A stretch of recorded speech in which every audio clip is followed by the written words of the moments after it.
The dusty streets of Placitas, New Mexico stretched before Rosalie Barrett like a tunnel closing in on itself. Each step she took away from her father's general store feeling heavier than the last, though her canvas traveling bag weighed almost nothing in her trembling hands. It was September 1882, and the afternoon sun beat down mercilessly on the small trading settlement nestled in the foothills of the Sandia Mountains, turning the air thick and heavy with the scent of sage and impending change. Behind her, she could hear her father's voice still ringing through the open door, harsh and final, telling her that she had made her choice and now she would have to live with it, that no daughter of his would disgrace the family by refusing a perfectly good proposal from the wealthiest rancher in the territory. Rosalie was 22 years old, and until 3 hours ago, she had believed her father loved her more than his business prospects. She had been wrong. When Harold Prescott had asked for her hand in marriage that morning, kneeling in the store with his expensive hat in his weathered hands, she had seen the expectation in her father's eyes, the way he nodded encouragingly, the way her mother clasped her hands together as if in prayer. But Harold Prescott was 53 years old, had buried 2 wives already, and looked at Rosalie the way a man might look at a prized horse he was considering purchasing. She had said no as gently as she could, had tried to explain that she did not love him, that she barely knew him, that she wanted to marry for love and not for land or cattle or her father's debts. Harold had left angry, his face red and his pride wounded. Her father had exploded in fury, demanding to know who she thought she was, turning down a man of such standing. Her mother had wept, wringing her hands and speaking of ruin and shame. And when Rosalie had stood her ground, refusing to change her answer, her father had told her to pack her things and leave. She was no longer welcome under his roof. She had hoped he would calm down, that her mother would intervene, but when she emerged from her small room with her bag packed, her father had simply pointed to the door. Now she walked through the town square, past the saloon where piano music tinkled even in the afternoon heat, past the blacksmith's forge where sparks flew in golden arcs, past the church where she had attended services every Sunday of her life. People stared. Word traveled fast in a town of less than 300 souls. And by the way Mrs. Henderson clutched her shawl and turned away, by the way the Reverend's wife whispered behind her hand to the postmaster's daughter, Rosalie knew that everyone already understood what had happened. She was being driven out, cast away, made an example of what happened when a woman dared to choose her own path. She had $47 in her reticule, money she had saved from helping at the store, from mending clothes for the Mexican families who lived on the outskirts of town, from selling the intricate lace she made by lamplight. It would not last long. She had an aunt in Santa Fe, nearly 60 miles away, but she had not seen her in 5 years and was not even certain the woman still lived at the same address. Still, it was the only plan she had, and so she walked toward the edge of town where the twice-weekly stagecoach made its stop, hoping there would be room, hoping her money would be enough. The stage office was barely more than a lean-to attached to the livery stable, and the clerk, a thin man with tobacco-stained teeth, told her the next stage would not leave until tomorrow morning, that it would cost $12 for passage to Santa Fe, and that she had better find somewhere to spend the night because he was closing up soon. Rosalie felt panic rising in her chest but kept her voice steady as she paid for her ticket. She had no place to stay. Her only friend in town, Mary Catherine, had married last year and moved to her husband's ranch 20 miles south. The boarding house was run by Mrs. Whitmore, who was Harold Prescott's sister-in-law from his first marriage. She was standing outside the stage office, clutching her ticket and trying not to cry, when she heard boots on the hard, packed earth behind her.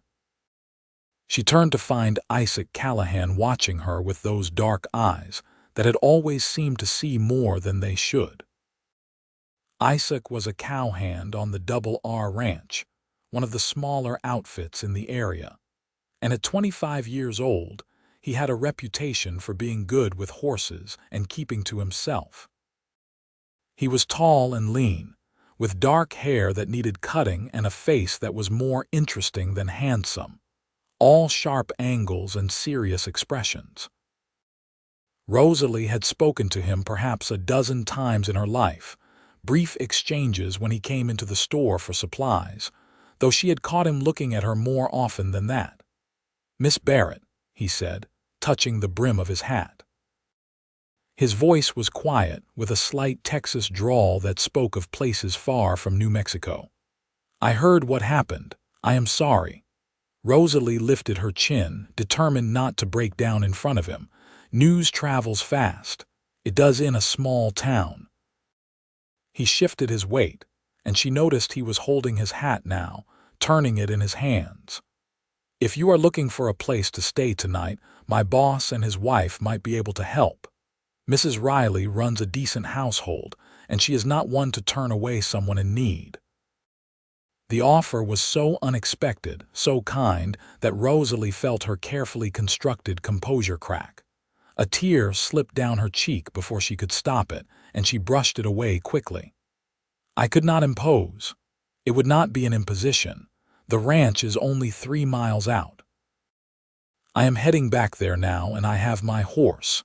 You could ride behind me, or I could rent a buggy if you would be more comfortable." Rosalie studied him, trying to understand why he would help her. They barely knew each other. But his eyes were steady and honest, and she realized with a start that she trusted him, this quiet cowboy who had never been anything but respectful in all their brief encounters. "I have a stage ticket for tomorrow morning. Then I will bring you back to town at dawn," Isaac said simply. "You should not have to sleep on the street, Miss Barrett, not for doing what was right." Those words, that simple validation of her choice, nearly undid her completely. She nodded, not trusting her voice, and Isaac went to arrange for a buggy from the livery. He returned within 10 minutes, driving a small 2-seater that had seen better days, and helped her up onto the worn leather seat with a gentleman's careful courtesy. He climbed up beside her, took the reins, and guided the horse out of town without another word. The road to the Double R Ranch wound through high desert country, past pinyon pines and juniper trees, with the Sandia Mountains rising to the east in layers of purple and blue. The afternoon was fading into evening, and the terrible heat of the day was finally beginning to ease. Rosalie sat rigid on the seat, acutely aware of Isaac's presence beside her, of the way his hands held the reins with easy competence, of the breadth of his shoulders beneath his faded work shirt. She realized she was trembling and tried to stop. "You are cold?" Isaac asked, glancing at her. "No, I am just—" She trailed off, unsure how to explain the cocktail of emotions churning inside her. Anger at her father, hurt at her mother's weakness, fear of the unknown future, and beneath it all, a strange, wild sense of freedom. "I have never been cast out of my home before." "Your father is a fool," Isaac said bluntly, then seemed to catch himself. "I apologize, that was not my place to say." "No, you are right, he is a fool, so am I probably." Rosalie looked down at her hands, clasped tightly in her lap. "I should have accepted Harold Prescott's proposal. I would have had security, a home, everything a woman is supposed to want." "Everything except love," Isaac said quietly. "Everything except respect. Everything except the right to choose your own life." Rosalie turned to look at him, really look at him, and saw the firm set of his jaw, the way his eyes stayed fixed on the road ahead as if he was afraid to meet her gaze. "You think I did the right thing. I know you did." Now he did look at her, and the intensity in his eyes made her breath catch. Harold Prescott is not a kind man, Miss Barrett. He worked his first wife to death and drove his second wife to an early grave with his temper. You would have been miserable and you would have had no escape. At least this way, you have a chance at something better. How do you know all that about him? I worked for him once, about 3 years back. Lasted 2 months before I could not stomach it anymore. The way he treated his animals, his workers, everyone around him. He sees people as things to be used. Isaac's voice was rough with old anger. When I heard he was courting you, I wanted to warn you, but it was not my place. I am just a cowhand with no connections, no standing. Who would listen to me? I would have, Rosalie said softly, and meant it. They fell into silence after that, but it was a different kind of silence, charged with something Rosalie could not quite name. The sun was setting by the time they reached the Double R Ranch, painting the sky in shades of orange and gold. The ranch house was a low, adobe structure with a wide porch and flowers blooming in boxes beneath the windows, a woman's touch that spoke of care and permanence. Behind it stretched corrals and barns, and Rosalie could see a handful of horses grazing in a nearby pasture. Isaac helped her down from the buggy, his hands steady at her waist, and for a moment they stood close enough that she could smell the scent of leather and sage that clung to him. Then he stepped back and gestured toward the house. "Let me speak with Mrs. Riley first. Wait here." He disappeared inside, and Rosalie stood in the dusty yard, her bag at her feet, wondering what she was doing. This was madness. She barely knew this man. But then the door opened again, and a woman emerged, round and warm with graying brown hair and a face that crinkled when she smiled. Isaac followed behind her, looking relieved. "My dear girl," Mrs. Riley said, coming forward with her arms outstretched. "Isaac told me what happened. You poor thing. Come inside immediately. You must be exhausted and starving." The kindness in her voice, after the harsh words from her own family, nearly broke Rosalie's composure again. She let herself be ushered inside, into a warm kitchen that smelled of bread and roasting meat, where she was settled at a scarred wooden table and presented with a cup of coffee and a plate of food before she could even speak. Mr. Riley, a barrel-chested man with a bushy mustache, came in from checking the stock and greeted her with gruff kindness, asking no prying questions, and simply accepting Isaac's brief explanation that she needed a place to stay for the night. Rosalie ate mechanically, too exhausted to taste the food, while Mrs. Riley bustled around the kitchen and talked about inconsequential things, giving her time to settle. Isaac had disappeared, presumably to see to his own chores, and Rosalie found herself wondering where he was, wishing oddly that he had stayed. After supper, Mrs. Riley showed her to a small guest room that was clean and spare, with a narrow bed and a washstand and a window that looked out over the darkening landscape. "You rest now, dear," Mrs. Riley said, patting her shoulder. "Things will look better in the morning. They always do." But after Mrs. Riley left, closing the door softly behind her, Rosalie sank down on the bed and let herself cry properly for the first time. She cried for the loss of her family, for the future she had imagined that would never happen now, for the fear of being alone in the world. She cried until she had no tears left, until she felt hollow and exhausted, and then she lay down on the bed fully clothed and fell into a dreamless sleep. She woke to darkness and the sound of roosters crowing, disoriented for a moment before she remembered where she was. Gray light was just beginning to seep through the window, and when she checked the small clock on the washstand, she saw it was barely 5 in the morning. The stage left at 7. She rose and tidied herself as best she could, splashing water on her face and smoothing her hair, trying to make herself presentable. When she emerged from the room, she found Mrs. Riley already in the kitchen. packing food into a cloth-wrapped bundle. "For your journey," she said, handing it to Rosalie. "There is bread, cheese, dried meat, and some apples. It is a long ride to Santa Fe." "I cannot thank you enough," Rosalie said, her voice thick with emotion. "You have been so kind to a stranger." "Isaac spoke highly of you, Mrs. Riley said, and there was a knowing look in her eyes that made Rosalie blush. "He is a good judge of character, that one. Quiet but good all the way through." Before Rosalie could respond, Isaac appeared in the doorway, hat in hand. "I have the buggy ready, Miss Barrett. We should leave soon if we are to get you to the stage on time." The ride back to town was silent at first, the world still caught in that hushed time between night and morning. The air was cool and fresh, scented with sage, and the sky was slowly brightening in the east. Rosalie clutched her bag and the bundle of food, her stomach tight with anxiety about what came next. She would arrive in Santa Fe with no guarantee that her aunt would take her in, no plan beyond that. But beneath the fear was something else, a strange sense of possibility, of doors opening even as others slammed shut. "What will you do if your aunt is not there?" Isaac asked, breaking the silence. "I do not know," Rosalie admitted.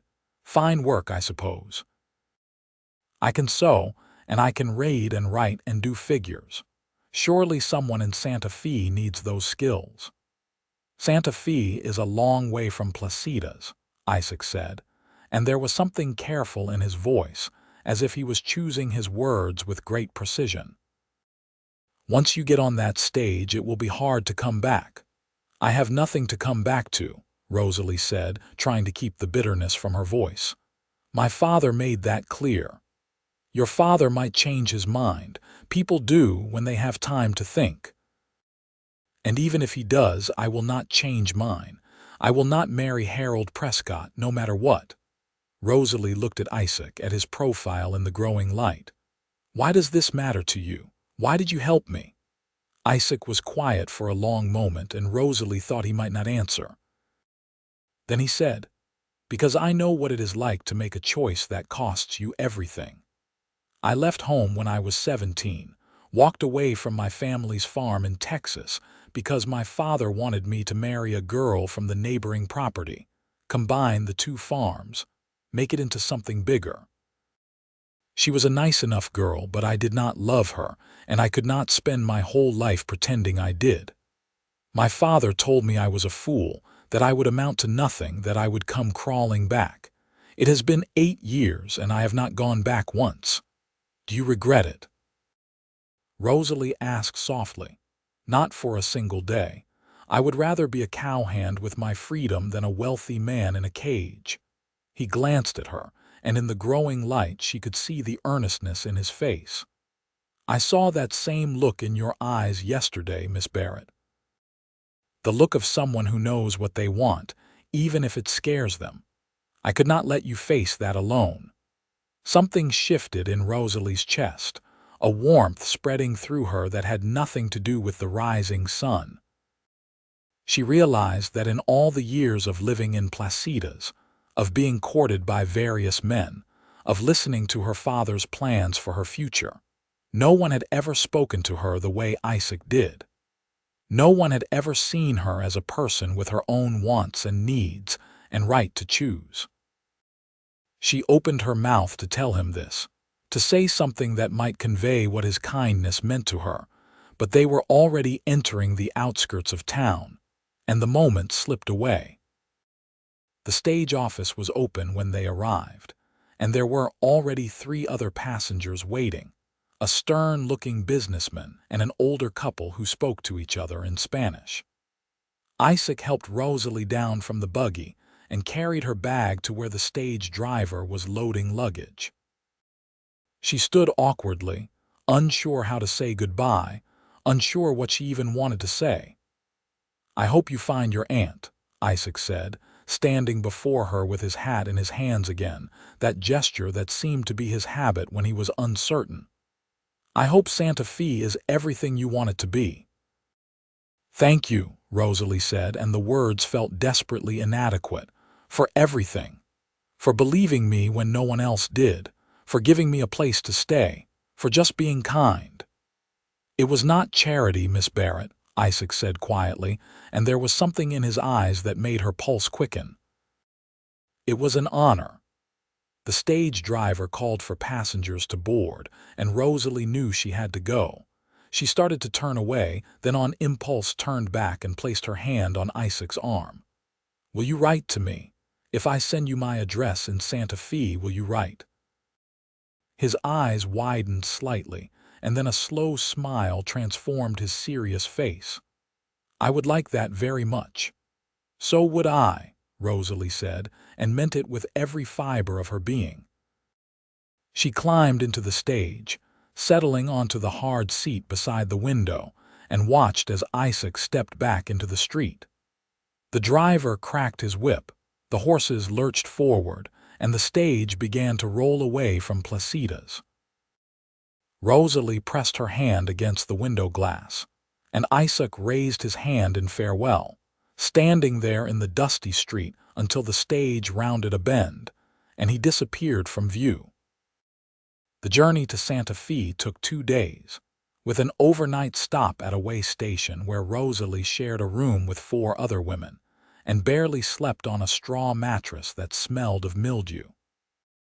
She spent the long hours thinking about Isaac, about the way he had looked at her, about the quiet strength in his voice when he told her she had done the right thing.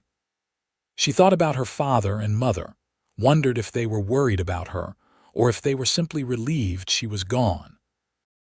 She thought about the future, spreading out before her like the vast New Mexico landscape, full of possibility and terror in equal measure. When the stage finally rolled into Santa Fe's plaza, Rosalie was travel-worn and exhausted, her dress creased and dusty, her hair escaping from its pins.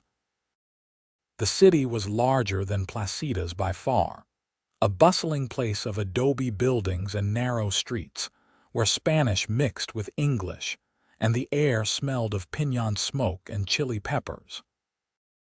She asked directions to her aunt's address, a boarding house on a street near the cathedral, and walked there with her bag, trying not to be overwhelmed by the noise and crowds. Her aunt, Helen Brennan, answered the door herself, a thin woman with Rosalie's mother's eyes and a stern set to her mouth. She stared at Rosalie for a long moment, then said, "You look like Margaret. Come in." The boarding house was clean but shabby, with 6 rooms let to permanent residents and a dining room where meals were served twice a day. Aunt Helen listened to Rosalie's story with an impassive face, asking few questions, and when she was done, simply nodded. "You can stay," she said. "I need help with the cooking and cleaning. The work is hard and I cannot pay you much, but you will have a room and meals. Is that acceptable?" It was not what Rosalie had imagined, but it was better than nothing. She agreed, and within an hour found herself installed in a tiny room barely larger than a closet, with a narrow bed and a single shelf for her possessions. That night, she lay awake and wondered what Isaac was doing, whether he was thinking of her, whether she was a fool for caring. The days that followed blurred into a routine of hard work. Rosalie rose before dawn to help her aunt prepare breakfast for the boarders, then cleaned rooms, did laundry in the yard behind the house, helped prepare supper, and collapsed into bed exhausted each night. Her aunt was not unkind, but she was not warm either, and Rosalie found herself desperately lonely in a way she had never been in Placida's. She missed her old life, even as she did not regret her choice. She missed familiar faces and friendly conversations. Most of all, she missed Isaac, which was absurd because she had only really spoken to him twice, but the feeling persisted nonetheless. 2 weeks after her arrival in Santa Fe, Rosalie finally had a few hours to herself on a Sunday afternoon.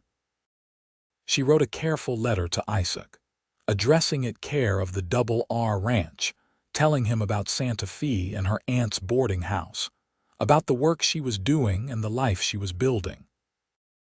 She tried to keep it light and cheerful, not wanting him to know how lonely she was. But as she wrote, she found herself pouring out more than she intended about the fear that she had made a terrible mistake, about the way she thought of him at odd moments, about how much his kindness had meant to her. She posted the letter and tried not to hope too hard for a response. He was a busy cowhand on a ranch, after all. He probably had little time for letter writing, and even less reason to care about a girl he had helped once out of simple kindness. But 3 weeks later, a letter arrived for her, forwarded through her aunt's address, written in a careful, neat hand on plain paper. "Dear Miss Barrett," it began, and Rosalie's heart leapt just seeing his handwriting. "I was glad to receive your letter and to know that you arrived safely in Santa Fe. Life at the Double R continues much as it always has. We have been breaking new horses and mending fences and doing all the usual ranch work. The weather has turned cooler and we had our first frost last week. Mrs. Riley asks after you often and sends her regards." The letter went on, describing small details of ranch life, and Rosalie read it 3 times, savoring every word, trying to hear his voice in the sentences. But it was the closing paragraph that made her hands tremble. "I think of you more often than is probably proper," the letter said. "I wonder how you are, whether you are happy, whether you have found what you are looking for in Santa Fe. I know I have no right to ask these things, no claim on your time or attention, but I find myself hoping that you will write again. I find myself wishing I had said more when I had the chance. Yours, Isaac Callahan." Rosalie pressed the letter to her chest and allowed herself to smile. She wrote back immediately, and thus began a correspondence that spanned the autumn months. Letters arrived every week or two, sometimes longer if the weather was bad or the post was delayed, and Rosalie found herself living for those envelopes with Isaac's handwriting on them. He wrote about the ranch, about the horses he was training, about the books he read by lamplight after the other hands had gone to sleep. She wrote about Santa Fe, about the boarders in her aunt's house, about the cathedral where she sometimes went to sit in the quiet when the work was done. But gradually, the letters became more personal. Isaac told her about his childhood in Texas, about the younger sister he had not seen in years, about his dreams of one day owning his own small ranch.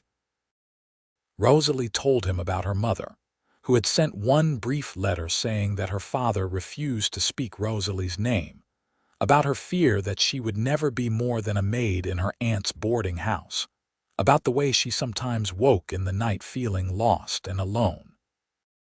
And they began, carefully at first and then with growing boldness, to write about each other.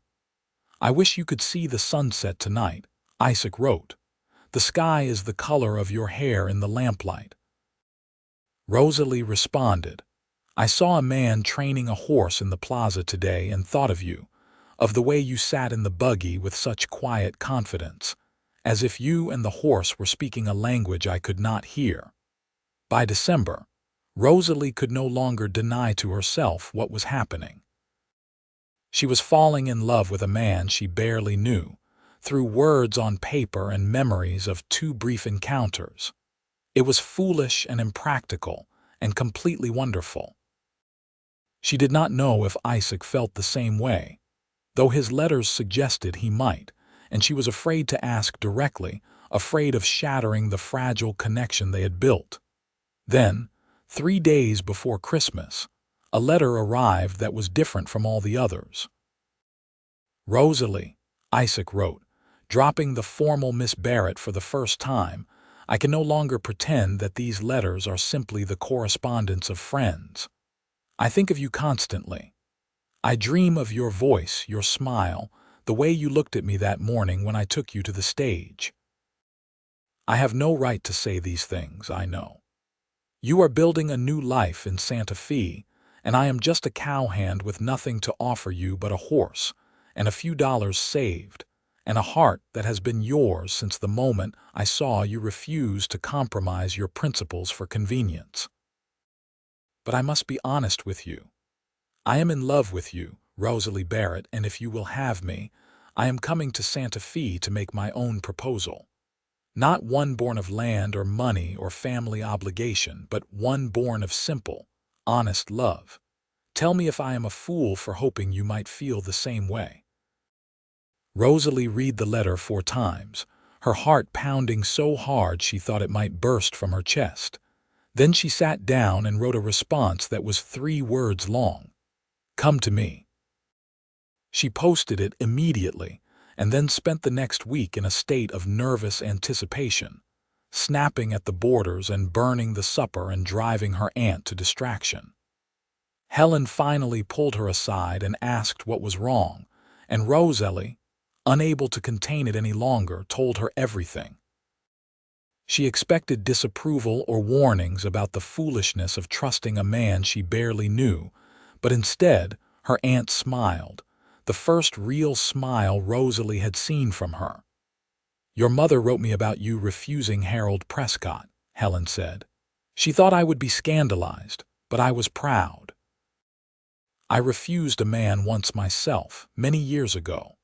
Everyone said I would regret it, that I would die a lonely old maid. And I did not marry, it is true, but I have built a good life here, and I have never regretted choosing independence over a loveless marriage. She patted Rosalie's hand. If this cowboy makes you happy, if he respects your choices and sees you as an equal, then he is worth more than all of Harold Prescott's land and cattle combined.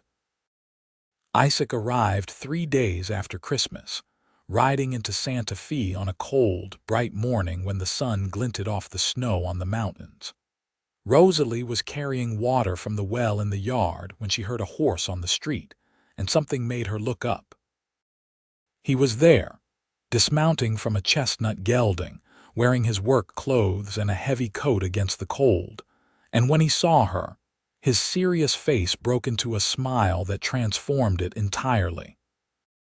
Rosalie dropped the water bucket and ran to him, all propriety forgotten, and Isaac caught her in his arms and held her as if he would never let go. She was crying and laughing at the same time, and he was saying her name over and over, and then he was tilting her face up to his and kissing her right there in the street, and Rosalie kissed him back with all the longing that had built up over months of letters and dreaming. When they finally broke apart, both breathless, Isaac kept his hands on her shoulders as if to assure himself she was real. I resigned from the Double R, he said. I have $300 saved, and Mr. Riley gave me a horse as a parting gift. I came to Santa Fe to find work and to court you properly, if you will let me. I know I should have asked first, should have waited for your response, but I could not stand being apart from you any longer. I sent you a letter, Rosalie said, touching his face with wonder, hardly able to believe he was here. I told you to come to me.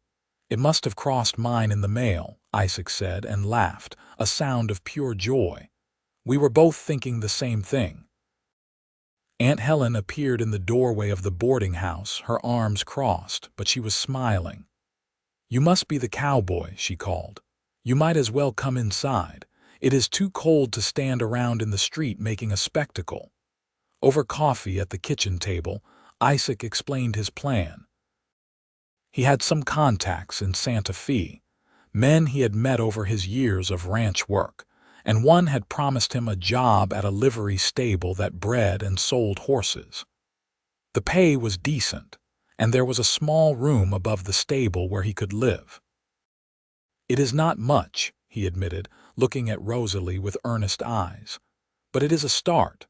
I can save money, and maybe in a few years I can buy a small piece of land, start a horse ranch of my own.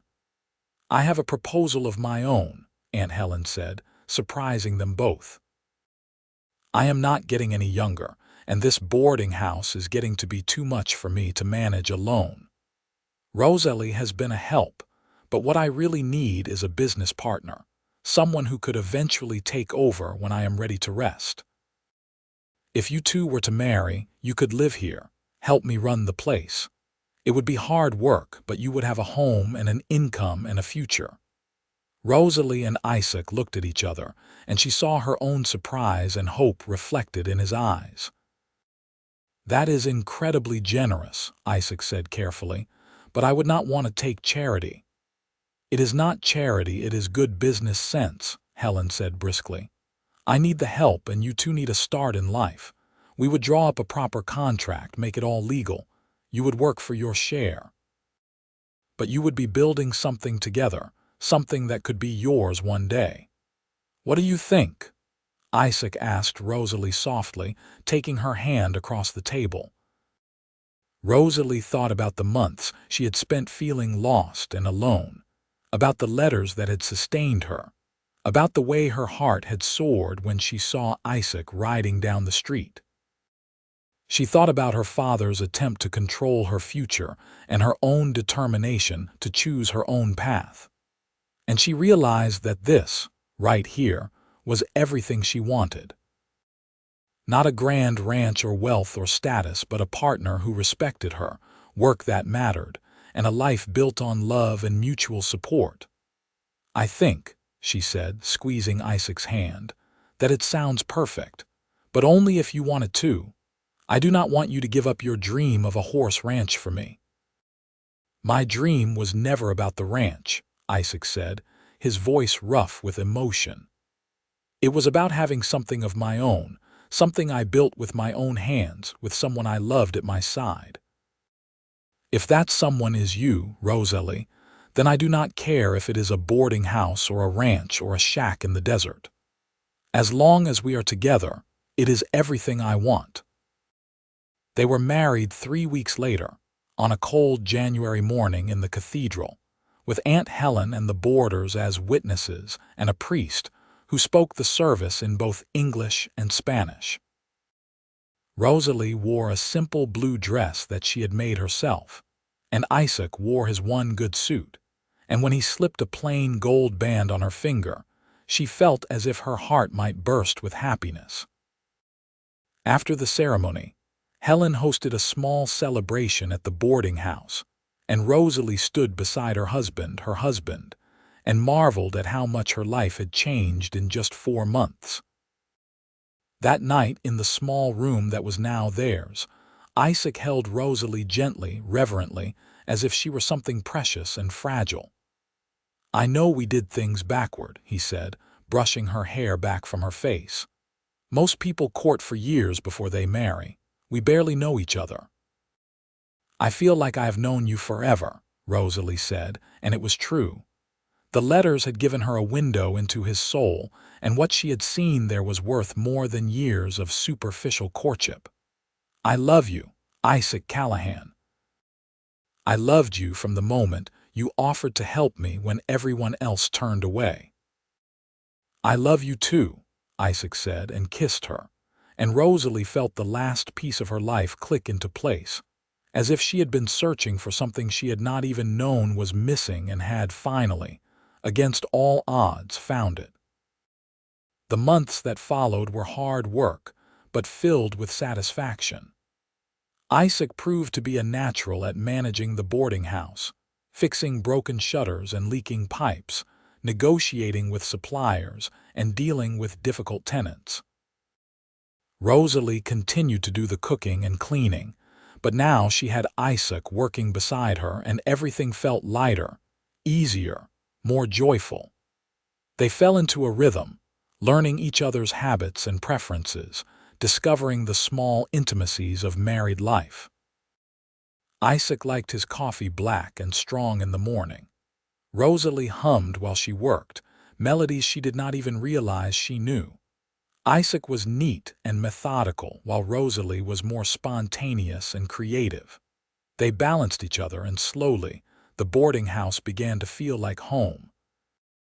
Aunt Helen kept her word about the business arrangement, drawing up a contract that gave Isaac and Rosalie a stake in the property, and would eventually transfer ownership to them. She taught them the intricacies of running the place, from keeping the books to dealing with the landlord when the roof needed repairs. She was a tough teacher but a fair one, and Rosalie came to respect and even love her aunt in a way she never had before. In March, a letter arrived from Placida's. Rosalie's hand shook when she recognized her mother's handwriting, and Isaac stood close beside her as she opened it. Margaret Barrett wrote that Harold Prescott had married again, a widow from Albuquerque, and that the marriage was reportedly already troubled. She wrote that Rosalie's father refused to speak of his daughter, but sometimes looked sad when he thought no one was watching. She wrote that she missed Rosalie terribly and wondered if, perhaps, Rosalie might be willing to write to her, even if her father would never know. Rosalie wrote back that same evening, telling her mother about Isaac, about their marriage, about the boarding house and their new life. She wrote honestly about the hurt she still felt at being cast out, but also about her happiness, about how she had found love and purpose in unexpected places. She did not know if her mother would understand, but it felt important to try, to keep that connection alive even if it was fragile and partial. Her mother's response, when it came, was warm and wistful. She expressed happiness at Rosalie's marriage and regret that she had not been there to see it. She sent her blessing and a small package containing Rosalie's grandmother's silver locket, a family heirloom that Margaret wanted Rosalie to have. It was not reconciliation, not entirely, but it was something, a bridge slowly being built between them. As spring turned to summer, Rosalie realized she was pregnant. She told Isaac one evening as they sat on the porch of the boarding house, watching the sun set over the city, and he pulled her close and kissed her forehead with such tenderness that she felt tears prick her eyes. "Are you happy?" he asked softly. "I am terrified," Rosalie admitted. "But yes, I am happy, so very happy." The pregnancy was not easy. Rosalie was sick for the first few months, barely able to keep food down, and Helen insisted she rest more and work less. Isaac took on more of her duties without complaint, and in the evenings he would sit with her and read aloud from books they borrowed from the lending library, his voice soothing and steady. As her belly grew and the baby began to move, Rosalie felt a fierce love for this new life they had created together, this tangible proof of their love. In late October, Rosalie went into labor. It was a long, hard birth that stretched through the night and into the following day, and there were moments when she was certain she could not go on. But Isaac never left her side, holding her hand and whispering encouragement, and Helen was there too, steady and capable, helping the midwife. Finally, as the sun was setting, Rosalie delivered a healthy baby boy with dark hair and strong lungs. "He looks like you," Rosalie said, exhausted but elated as Isaac held his son for the first time with careful, wondering hands. "He has your eyes," Isaac said, his voice thick with emotion. "What should we name him?" They had discussed names throughout the pregnancy but never settled on one. Now, looking at this tiny person they had made together, Rosalie said, "Thomas, for a new beginning." "Thomas Callahan," Isaac said, testing the name. "It is perfect." They fell into the exhausting, exhilarating rhythm of new parenthood, taking turns walking the floor with Thomas when he cried, marveling at his tiny fingers and toes, arguing cheerfully about whether he smiled or if it was just gas. Aunt Helen proved to be a doting grandmother figure, taking the baby so Rosalie could rest, cooing over him in a way that revealed a softness Rosalie had never suspected she possessed. As Thomas grew from infant to toddler, the boarding house prospered. Word spread that it was a clean, well-run establishment, and they were rarely without full occupancy. Isaac proved to have a good head for business, and gradually, he began to suggest improvements that Helen approved. They added 2 more rooms by converting unused storage space. They painted the exterior and planted flowers along the walkway. They built a reputation as a place where travelers and long-term residents alike felt welcome and comfortable. On Thomas's second birthday, Isaac took Rosalie for a walk through Santa Fe, leaving the boy with Helen. They wandered through the plaza, watched children playing in the fading evening light, and stopped to rest on a bench near the cathedral. "I have been thinking," Isaac said, taking Rosalie's hand. "Helen is talking about retiring fully, maybe moving to live with her sister in Taos. She wants to sign the boarding house over to us, make it official. Are you ready for that?" Rosalie asked, studying his face. "I know you dreamed of a horse ranch once." "I dreamed of freedom and love and building something meaningful," Isaac said. "I have all of that, Rosalie. I have you and Thomas and a business I am proud of. I do not need anything else." "But if you could have both," Rosalie said carefully. "I have been thinking too. The boarding house makes good money now. What if we saved aggressively for a few years? We could hire a manager to run this place, and we could buy a small property outside the city. You could raise and train horses like you always wanted. Thomas would grow up learning from you. We could have both lives, Isaac. The stability of the boarding house income and the dream you never quite let go of." Isaac stared at her, and she saw hope flare in his eyes. "You would want that, to leave the city, start over again." "I would want whatever makes you happy," Rosalie said honestly. "But yes, I think I would love it. I miss the open spaces, the quiet. And I want Thomas to grow up knowing what it means to work hard for something you believe in, to build something from nothing the way we have." They talked late into the night, planning and dreaming, calculating what it would take to make it happen. And over the next 3 years, they worked toward that goal with single-minded determination. They saved every spare dollar, invested in the boarding house to keep it profitable, and started researching properties. Helen did retire and moved to Taos, signing over the boarding house with a contract that gave Isaac and Rosalie full ownership, but allowed her a small percentage of the income. They hired a capable manager, a widow named Mrs. Garcia who needed work and proved to be excellent at the job. In the spring of 1887, when Thomas was 4 years old and Rosalie was pregnant with their second child, they found the perfect property. It was 20 miles southeast of Santa Fe, a small ranch with 40 acres of grazing land, a creek that ran year-round, and a modest house that needed work but had good bones. The price was fair, and with their savings and a loan from the bank that they secured using the boarding house as collateral, they were able to buy it. The move was chaotic and exhausting, but also thrilling.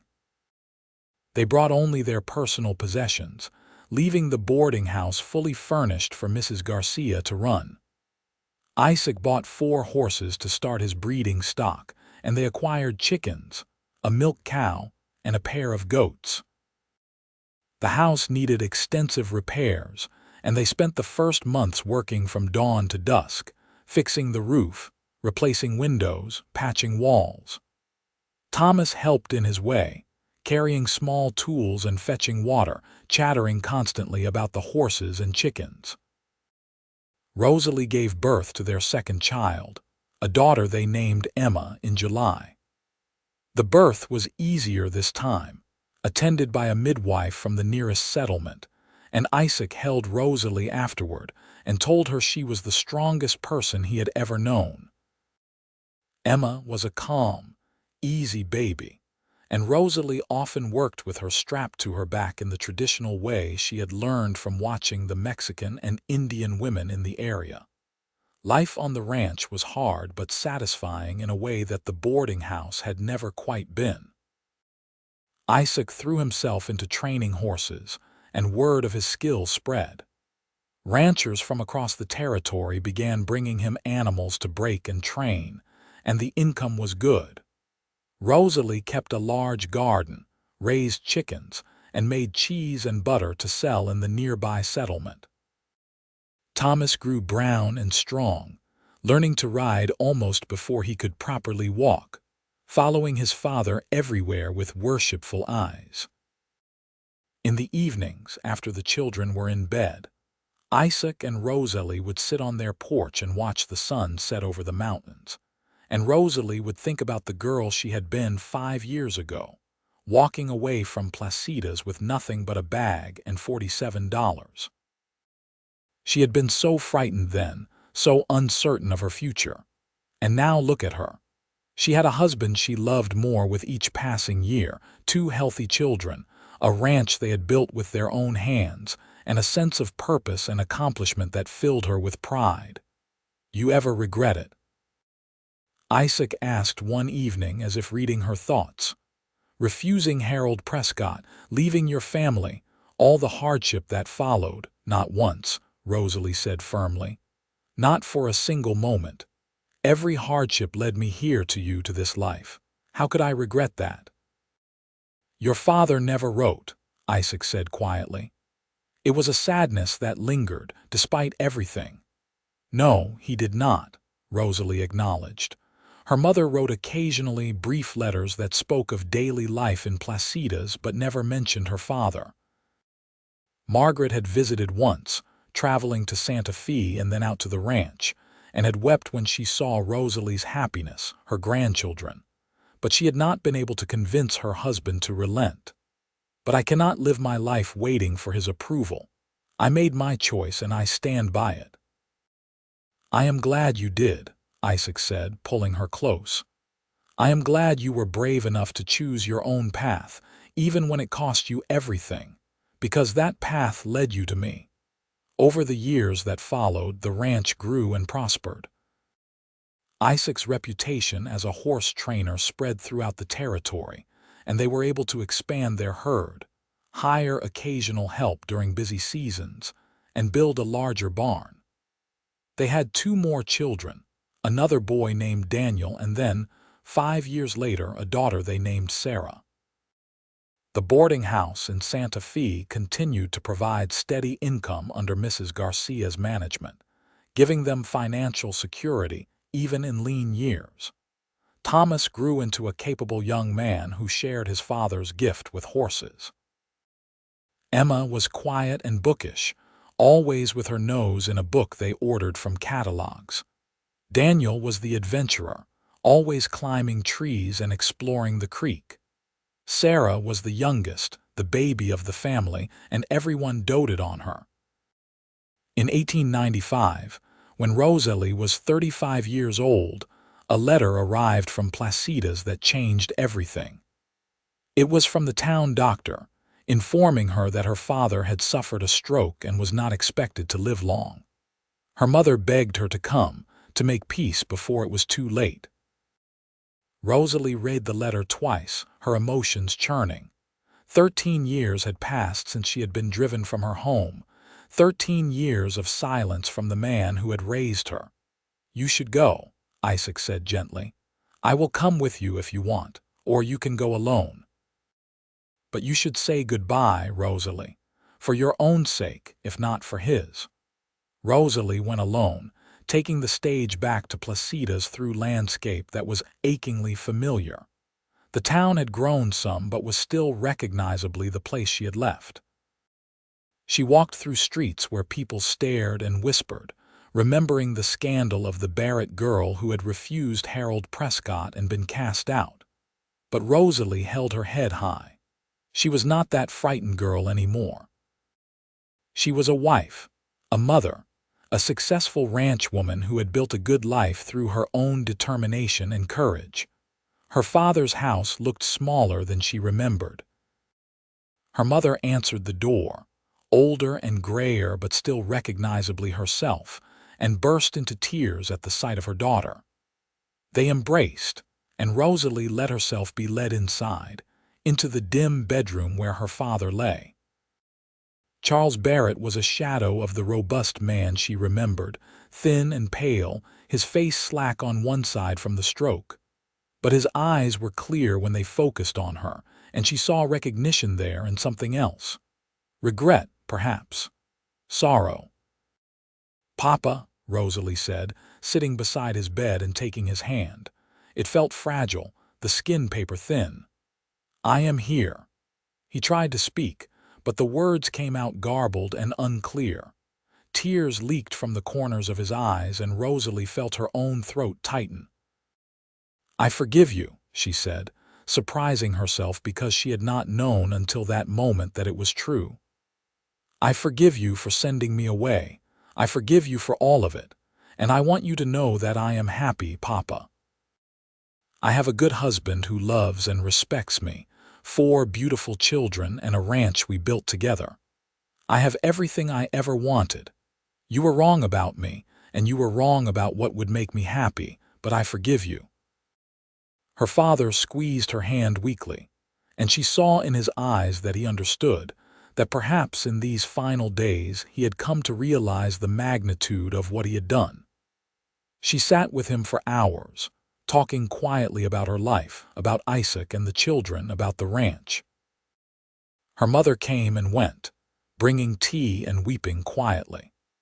And when night fell and her father's breathing grew labored, Rosalie held his hand and forgave him again, speaking the words aloud so he could hear them one last time before he slipped away just after midnight.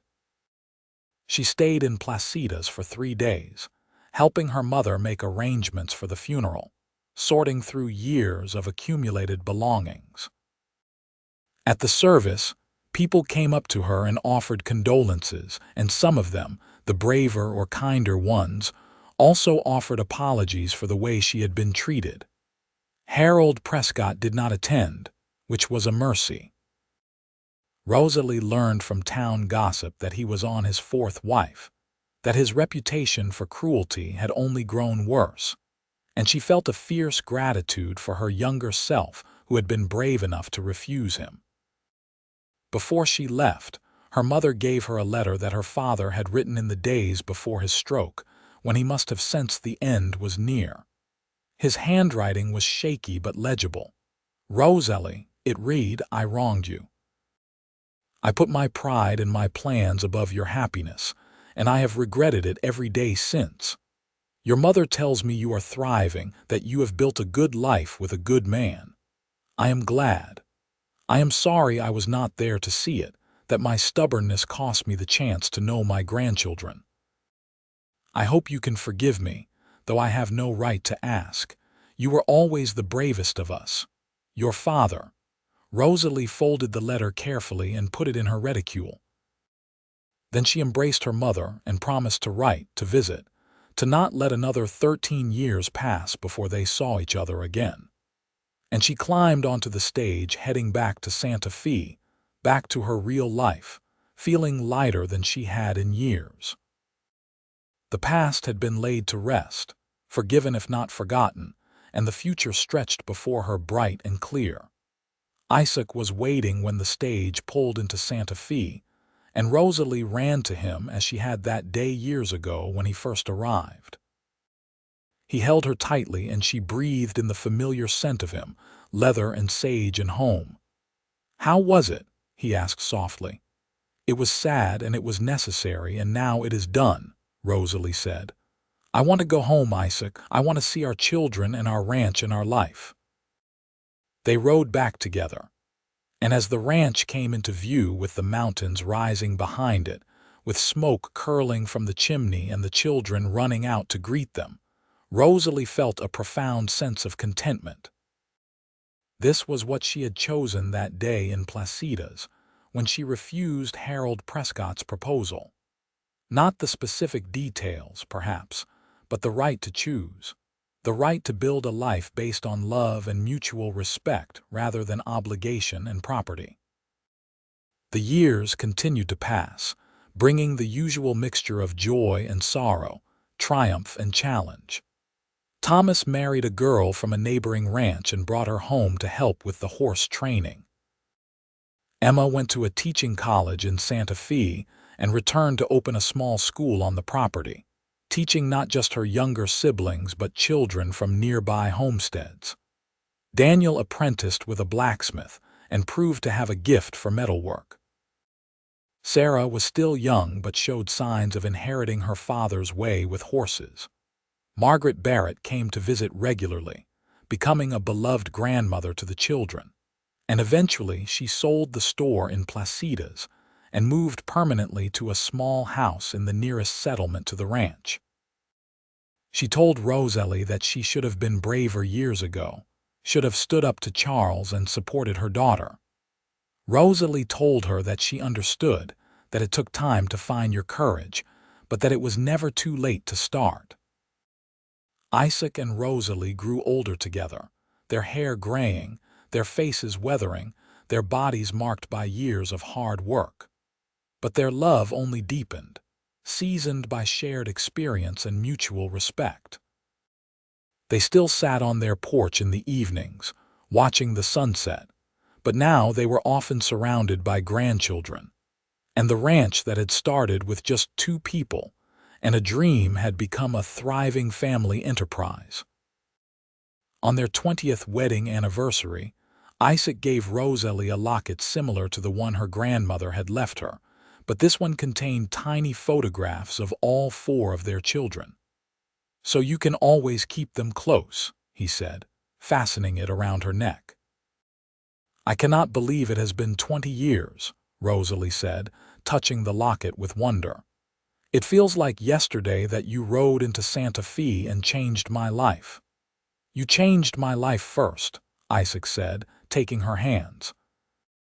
"When you refused to compromise your principles, when you chose freedom over security, you showed me what real courage looked like. I just followed your lead." "We saved each other," Rosalie said, and knew it was true. She had needed someone to believe in her when her family did not, and he had needed someone to believe in his dreams when the world told him he was reaching too high. Together, they had built something beautiful and lasting. More years passed, bringing more grandchildren, more joys, more losses. They celebrated births and mourned deaths, weathered droughts and harsh winters, celebrated good years and survived lean ones. Through it all, the ranch endured, and their love endured, a constant in a changing world. On a warm evening in the spring of 1910, when Rosalie was 50 years old and Isaac was 53, they sat on their porch as they had done thousands of times before. Their children were grown, scattered across the property in their own homes but still close, still part of the family enterprise. Grandchildren played in the yard, their laughter carrying on the evening air. The ranch was prosperous and secure, their legacy assured. "You ever wonder what would have happened if you had said yes to Harold Prescott?" Isaac asked, a question he had asked before over the years. Rosalie considered it seriously, as she always did. "I think I would have been miserable. I think I would have died young, broken by a loveless marriage and a man who saw me as property. Or I would have survived but become hard and bitter, resentful of the life I had been trapped in." "Instead, you are here," Isaac said softly, taking her hand. "Instead, I am here," Rosalie agreed. "With you, with our family, with a life I am proud of. I made the right choice, Isaac, the only choice I could have made and still remained myself." "I will always be grateful that you did," Isaac said. "And I will always be grateful that I had the courage to follow you, to make my own proposal, to choose love over everything else." They sat in comfortable silence as the sun set in spectacular fashion, painting the sky in shades of gold and crimson and purple. Children's laughter mixed with the sound of horses in the corral and the evening song of birds settling for the night. Rosalie leaned against Isaac's shoulder, feeling his solid presence beside her, and thought about the strange, wonderful path that had led her from a frightened girl being driven from her home to a woman surrounded by love and family and purpose. She had been driven out for refusing a proposal that would have destroyed her spirit. Isaac had followed and made his own proposal, one rooted in respect and love and equality.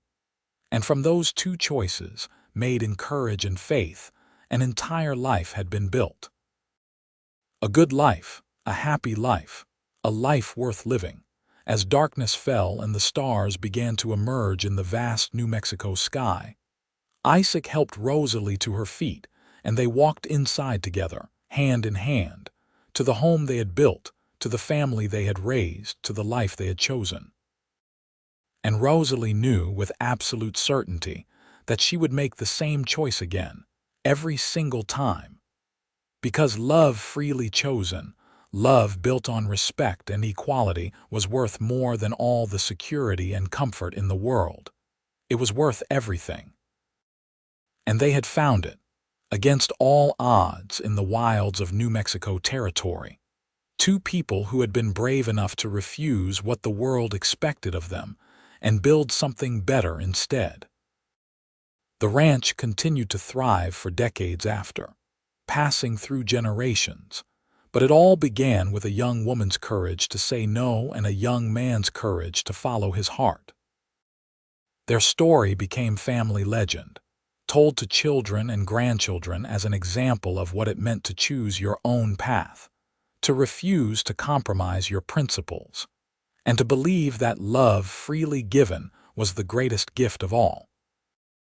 Rosalie and Isaac lived long lives, surrounded by family and love, and when they died, years later and within months of each other, as longtime married couples often do, they were buried on a hillside overlooking the ranch they had built together, under a sky as vast and beautiful as the love they had shared. Their legacy lived on in their descendants, in the ranch that still bore the Callahan name, and in the story of how a cowboy had followed a woman brave enough to refuse the wrong proposal and had made his own, creating a love story that would be remembered for generations to come.